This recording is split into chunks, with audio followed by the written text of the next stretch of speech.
The foil is here to tell you that Lian Bichsel made Erik Karlsson so mad it may have cost the Pittsburgh Penguins the game. He does a drive-by stick theft on him. Very sneaky, very smooth. Hey, if you're not cheating, you're not trying, right? Erik Karlsson is dropping F bombs and piece of shit bombs at the refs, accusing Bichsel of being the worst person in the world. Meanwhile, Lian Bichsel puts a point shot in on a beauty of a shot. Um, it was Oscar Beck on the far wall after the stick theft in the far corner, who skates to the circle and dishes to Bichsel at the point for the hard one-timer past the right side of the screen and in, while Erik Karlsson is having a come apart. So that was one of the more entertaining aspects of the game within a game, especially, and the Stars would come out with the big win. It was a high stakes game for both teams here. Minnesota was playing on the night. They got crushed 6-3, and by Boston. So Dallas is now 5 points ahead of Minnesota with one game in hand, a much better position than we were in just yesterday. So great to see that.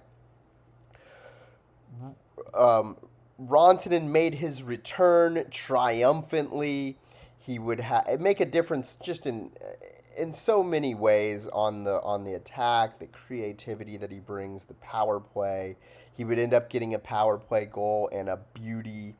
Robo made this loop in the direction of the far wall, back to the blue line and back in the direction of the Pens net before a beautiful, hard, no-look cross-ice pass to Rantanen at the bottom of the circle for the one-timer past Skinner, who didn't react fast enough laterally. Robo would have one goal, one assist on the night, and he would make it his 40th goal of the year. So for the first time in Dallas Stars history, we have two 40-goal scorers on the same season between him and Wyatt Johnston. You'd have to go all the way back to, I think it's the 89-90 season, when it was done by Bellows and Gagne back in Minnesota. So a long time coming for that. You're witnessing a very rare thing to have two scorers that are both cranking at the same time like this. So enjoy it. They might hit 45 apiece. They got the time to do it. And that has never been done in Dallas Stars history. So, or Minnesota for that matter. In the second period, we would also get a goal from Ritzy.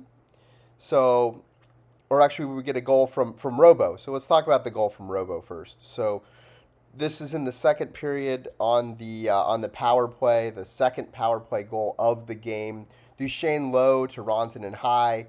The Moose dusted off for a long time and finds Robo, who ran a sneaky switch route, kind of football-like, behind a pin and across the ice to get to the other side of the slot. He also dusts the puck off with patience and rips it past the right flank of the traffic in front of Skinner and in. In the second period, we would also get a goal from Ritzkovian. Good pressure in the ozone by the Stars. Ben in the near corner to Blackwell, who skates his way into the slot and shoots. It goes off a Penguin, and Ritzy cleans up the rebound with the open net after it lands in his wheelhouse. So Bork would have two empty netters in the game to finish it off and one assist. I don't think I've ever seen one player hit two empty netters in the same game. Or if I have, it's been few and far between.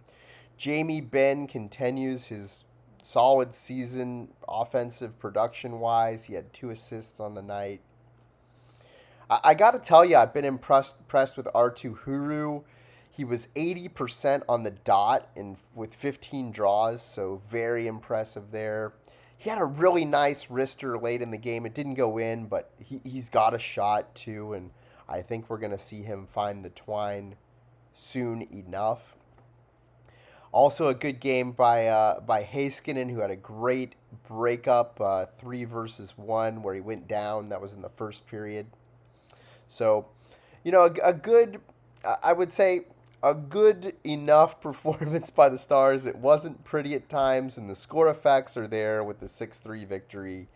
With it's really a 4-3 game before the two empty netters. So, we also have to keep in mind that the Pittsburgh Penguins had no Malkin, no Crosby, but this is still a dangerous, desperate team who is now probably. Let me look at where they are. Hold on.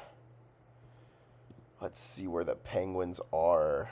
I know they're basically a bubble team. They were barely in or barely out.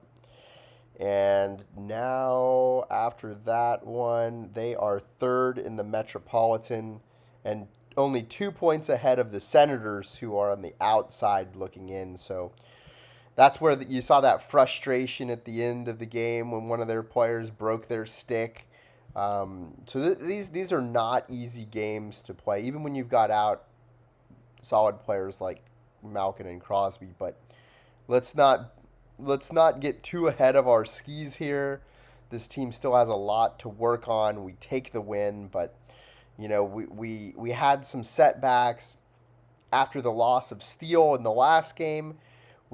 Bastion left the game after getting hit in the hand or wrist with a puck, and he did not return. So I hope that we are not out him for any extended period of time here. He's big. He's been playing well. We need his hitting. So the Stars had a rough go of it out of the gate, where we had 0 shots on goal for the first 10 minutes or so. We had 5-on-3 power play where we had 6 shots. We were and didn't score. We had 3 power play opportunities in the first period and did not capitalize. So even though we went 2 for 5 on the power play on the night, there was still opportunity to even do more damage on the power play. And with as much talent as we have, even with a short 5-on-3, you'd really like to see them get a goal there. We've been kind of slow out of the gate here recently, and I'd really like for us to get that a little bit under control. I don't know why they pulled Ernie out here today, and they had Bunting in. We had Bunting on the top line with Wyatt and Mikko, at least at times. Bunting would have 0 points on the night, and because we had Ernie out, our hits were probably a lot lower than they would be otherwise. We had 12 hits to their 19. We haven't seen that since the days of me calling this team the softest team in the NHL earlier this season. And so I don't want to see another. I really don't want to see this team sub 20 hits on the night. I think that's not a good thing for the mental game of this Dallas Stars team. Dallas Stars were where we did do well is we outshot them by double, 26-12. So it's hard to win a game when you don't put much rubber on the net like the Pittsburgh Penguins do, and to our credit for keeping them from doing so. So the defense really tightened things up tonight. We were 59% on the face-off dot, in large part due to R2 Huru. Pittsburgh went 1 for 4 on the power play, and we were 6 better in the turnover department than the Pittsburgh Penguins. So something to maybe build on here, as our coach had said in the past, these things you don't flip a switch, right? Things start trending in the right direction, and maybe you get a little luck, and we did get a little puck luck at times. there was a late scramble in that game, and we won the puck battle in front of the net, but that bounce could have gone the other way, right? So sometimes we got to take a little bit of luck, and a game where you got a team that's out their two best players, and you get a little bit better effort defensively. We get Rantanen back. You have a little bit of emotional boost there, and you build off of this win for the next game, and hopefully it gets a little better with each game. So Philadelphia is next. It's not going to be easy. Philadelphia is 7-2-1 in their last 10. That includes wins over Minnesota, Detroit, LA, and they are on the outside looking in. They are, let's see, 84 points, 3 points behind the wild card 2 slot. Columbus currently occupies that one, but they have one game in hand. Philadelphia does. So this is a team that is very close to the playoffs, and they're going to be very, very motivated, if not more motivated than the Pittsburgh Penguins were. So for us, it's going to be essential that we have our head in this game. We have to keep our small buffer against the Minnesota Wild, and come out of these games with wins or at least points. If you're going to lose it in overtime right now. Make it as hard as possible for Minnesota to get that home ice advantage in the playoffs for the first round inevitable matchup with them. This is The Foil.